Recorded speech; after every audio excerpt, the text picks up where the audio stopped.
Clare's Tomato by Ed Keller. About the book, little girl learns how to grow tomatoes. In this book, Clare's Tomato, the author shares her adventures as she sets out to learn about how vegetables grow. She's thrilled about growing her first tomato, but she is concerned about what will happen to it when it is nice and ripe. Clare's Tomato is an entertaining children's story. It's also a chance for them to learn where food comes from and how they can play a part in providing food for their families. Children should experience the joy of gardening at every chance they get. Gardening allows kids to learn a variety of practical skills and promote a protective attitude towards everything they see in nature.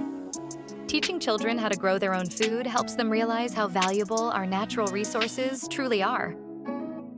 Having organic, homegrown produce in their backyard that rely on their daily care and dedication instill a sense of responsibility and accountability. All these and more are vividly captured in my entertaining and educational book, Clare's Tomato. Get a copy of Clare's Tomato